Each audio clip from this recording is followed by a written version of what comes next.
Então, no lugar que está... Então faz sentido, faz total sentido o que o Rabino está explicando. Certo, que enfim, se faria a diferença enfim, entre talvez pessoa e pessoa, entre local e local, mas a ideia seria que no local que faz bastante frio, então seria permitido para um não judeu acender a lareira, ligar o fogo, fazer arder o fogo sobre a lareira. E assim, enfim, assim fazendo assim trazendo calor, obviamente esquentando o local, enfim, vai esquentando o local que está. Agora, ela traz um caso, né, enfim, que uma pessoa gostaria de esquentar água para beber. Ela quer esquentar água para beber. E aí, qual seria a ideia? Qual seria a esperteza? Qual seria a esperteza da pessoa? Ela sabe que o funcionário não judeu vai acender o fogo na lareira. Então, ela deixa antes que o funcionário vai acender, ela vai lá e deixa aquele copo de água, deixa aquela, enfim, próximo àquela, enfim, aquele copo, foi próximo à lareira, e de maneira tal, enfim, que depois quando ela vai acender o fogo, vai ligar o fogo, então vai realmente, automaticamente esquentar também, vai acabar esquentando a água, vai acabar... Então, existe detalhes nessa halahá, mas que seria a princípio permitido. Seria permitido. Por quê? Porque quando você colocou, você não fez nenhuma proibição naquele momento. Você só colocou do lado da lareira ainda não estando acesa. Então você não cozinhou nada. Você só colocou lá. Não tem nenhuma... Sim. Depois, quando ela veio ligar, ela veio acender, isso era permitido. Porque ela acendeu a lareira por questão do frio. Por questão do frio é permitido. O não judeu pode acender quando se trata de uma situação de frio. Então ele pode acender a lareira, pode fazer para esquentar o local. Então ela acendeu 100% com permissão aláhica, ela acendeu com permissão aláhica para acender a lareira para esquentar, e automaticamente acabou esquentando também o chá, a garrafa de água, a sopa, aquilo que estava lá. Certo.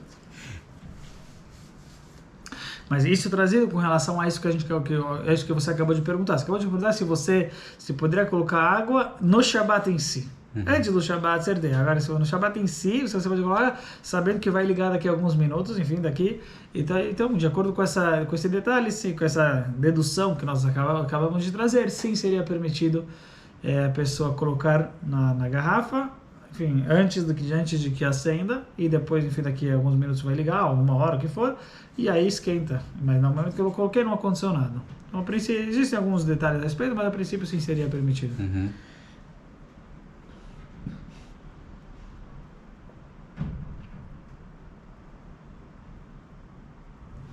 Certo. Então, tudo bem. Falamos, enfim, um pouquinho do Gertoshav. E sem dúvida, enfim, agora algo... enfim, para hoje em dia, enfim, algo tem um rabino chamado Rabino Uri Sherki. O Rabino Uri Sherki, ele trabalha bastante nesse aspecto. Enfim, ele é um rabino que traz bastante essa ideia que o povo judeu é uma luz para o mundo, enfim, e enfatiza isso. Isso, obviamente, já tem...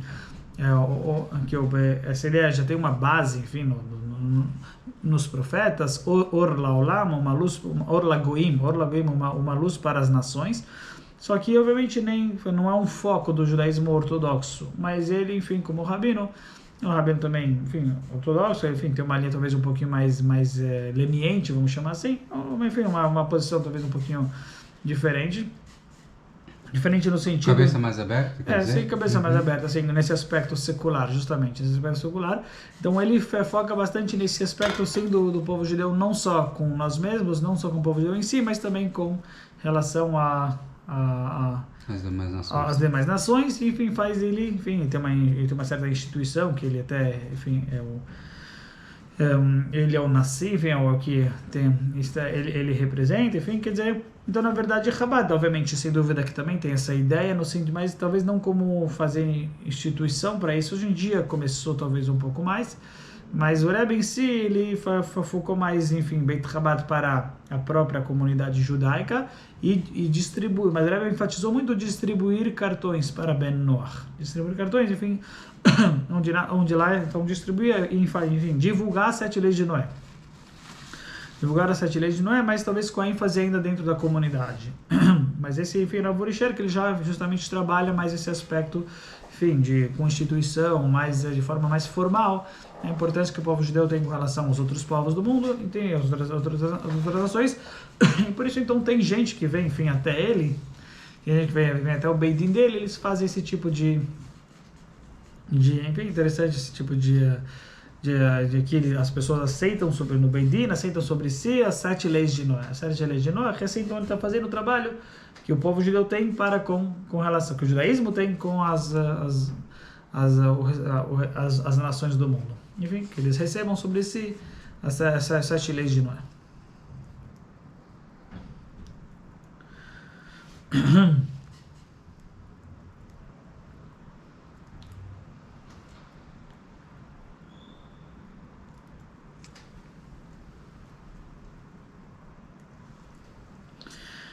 Então nós começamos falando sobre a ideia, sobre as brachot de agradecimento.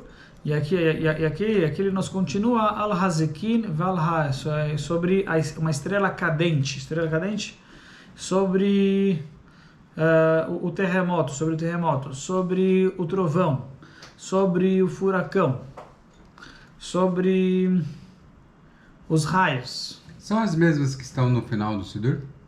Acho que sim, exatamente. Certo. Acho que ela está na página 86, né? Página 86, certo. No final da reza, sim. Depois acho que a lei, enfim, a Mechiá, enfim, a benção final. Exatamente. Mas que brachá você faz sobre isso? Sim, sobre a estrela cadente, sobre o terremoto, sobre o furacão, sobre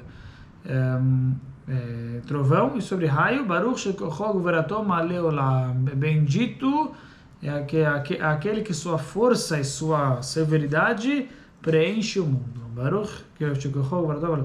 Bendito é aquele que sua força e severidade preenche o mundo. Al heharim vala gevaot. Quando a pessoa ela vê montes, então ela vê coisas, enfim, coisas grandes, gevaot, grandes montanhas. Se a pessoa vê grandes montanhas, enfim, coisas grandes, ela também vai fazer uma brachá de Maaseh Bereshit, já que dá para ver lá naquilo também, enfim, a grandiosidade de Deus. Ela vai fazer a brachá, aquele que faz a criação do mundo. Baruch Maaseh Bereshit, aquele que faz a criação. Ve'al hayamim, sobre os mares. Ve'al haneharot, sobre os rios. Ve'al hamidbarot, sobre o deserto. Então ela falou aqui mares, rios, enfim, rios obviamente grandes, que constam na Torá, que constam logo no começo da Torá.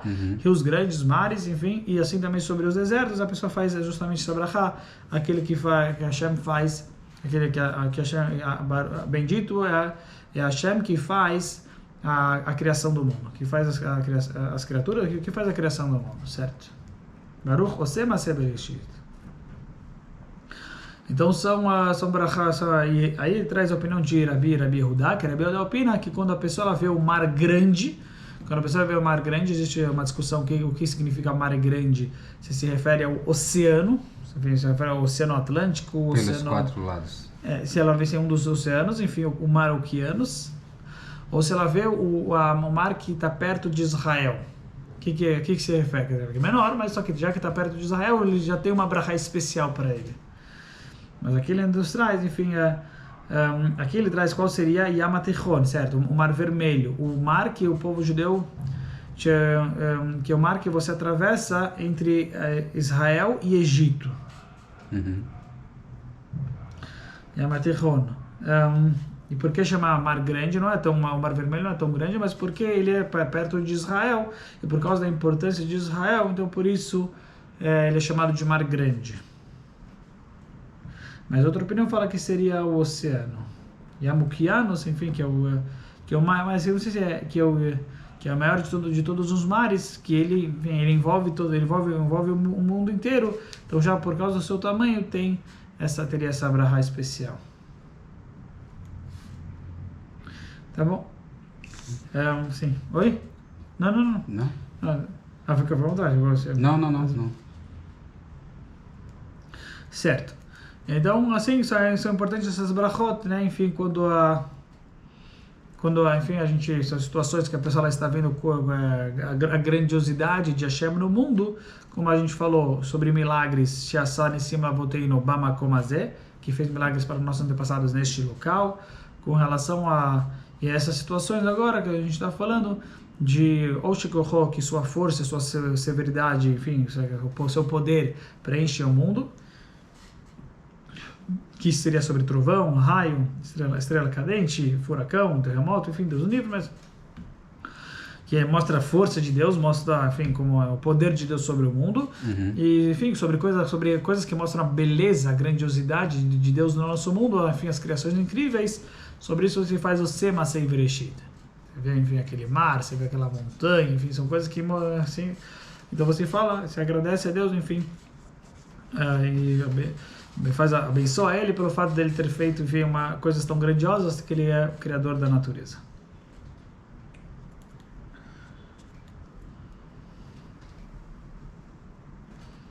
Certo, e aí a Gemara fala pra gente que quando vem coisas boas para a pessoa, sobre as chuvas era uma coisa, enfim, muito importante, muito boa, e assim também sobre as boas notícias, a pessoa tinha uma brachá para ser feita. Qual a brachá que a pessoa fazia sobre as chuvas?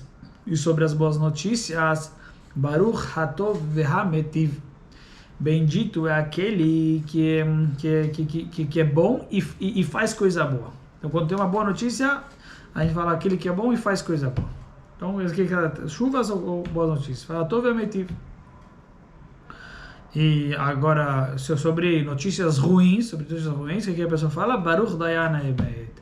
Bendito aquele que é o juiz da verdade. Isso com relação a notícias não boas. Notícias não boas, enfim, dos livros, que não saibamos de notícias ruins, de sofrimento, mas sobre notícias de sofrimento ruins a gente faz Baruch Dayan Emet. Bendito aquele que é o juiz da justiça. Enfim, quando falece alguém, né? Então a gente tem essa brahá a ser feita. A brahá, enfim, que a gente fala no momento da veluto, no momento que o enlutado ele tá na frente, enfim, do caixão, no cemitério, então ele rasga a roupa e fala essa brachá de Baruch Dayan Emet. E assim, qual brachá tem também de agradecimento? O Shechianu. Se a pessoa ela construiu uma nova casa, se a pessoa ela comprou novos utensílios, novas roupas, ela faz uma brachá, Baruch Shechianu Vekimanu Vegianu Lazmanazeh.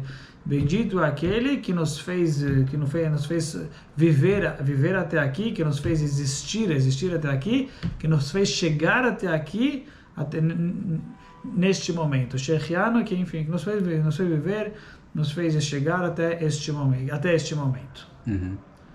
Então, a gente agradece a Deus quando a gente fala Shechianu, enfim, que a gente está falando que Hashem nos possibilitou, enfim, nos fez poder estar vivo neste momento, que nos fez chegar até este momento. Certo.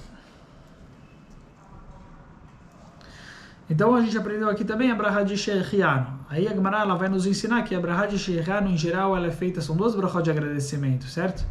Tanto Shechianu quanto a Tov Vehametiv. E qual a diferença entre elas? Então se fala que a Tov Vehametiv é quando a alegria ela envolve duas pessoas. Quando a alegria ela envolve duas pessoas, a Tov Vehametiv. Quando a alegria envolve somente uma pessoa, somente você, então aí você faz o quê? Shechianu. Sobre uma pessoa, quando a alegria é para uma pessoa, Shechianu, quando a alegria é para duas pessoas, aí a Tov Vehametiv. Como um filho, por exemplo. Exatamente. Então, mas aí com o filho tem um marido, exatamente, exatamente.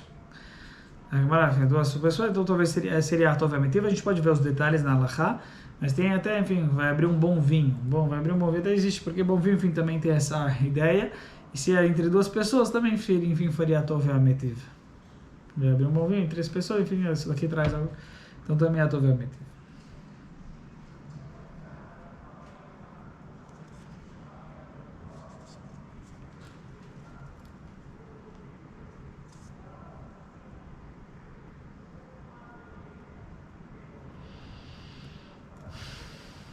Falar em vinho, quando a gente ganha vinho comum, a gente tem que jogar fora, né?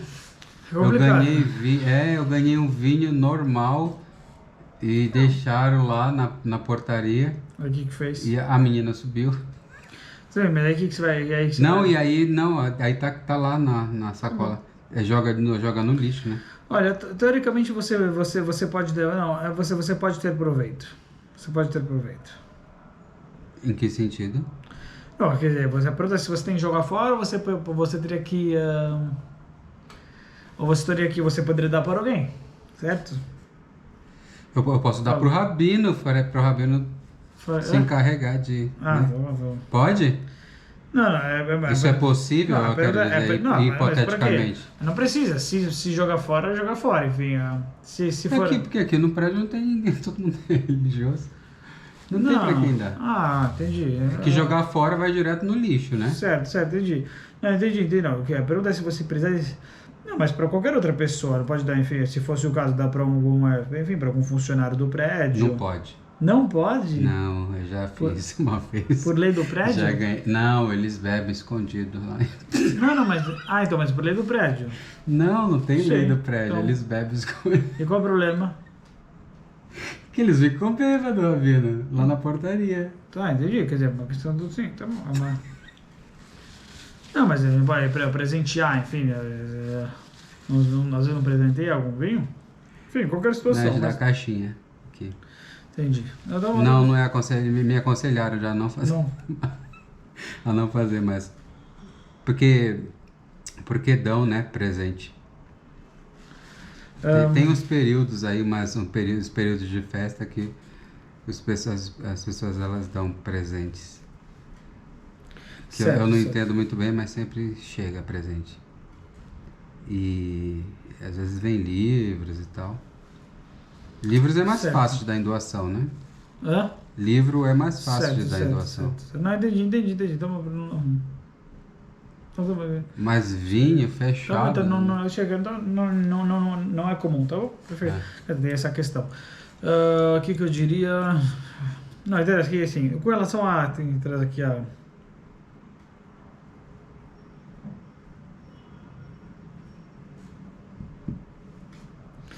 Então, assim, com relação a staminam, né? Chama staminam.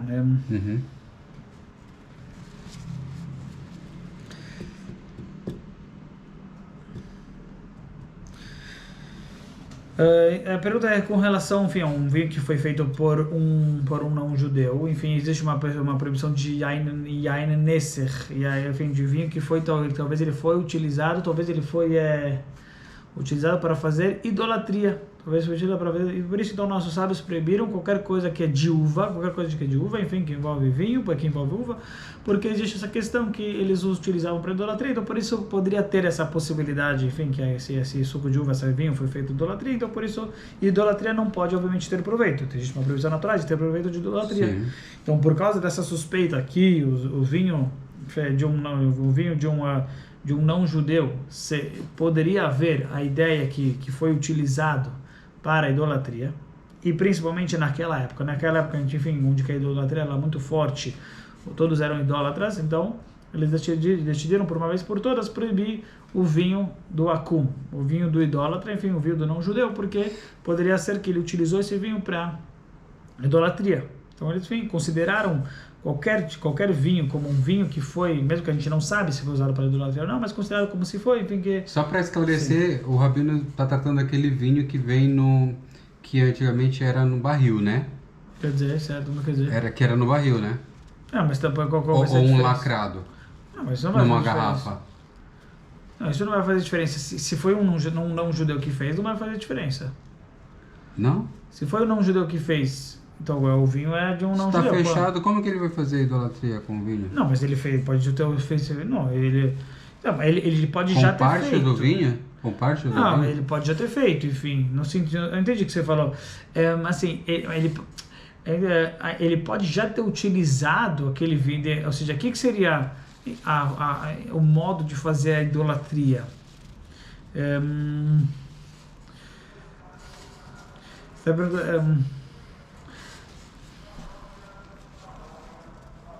Eu entendo que a maneira como eles faziam idolatria com vinho não era simples, de uma certa maneira designavam um vinho para idolatria, então, e depois eles vendiam esse vinho.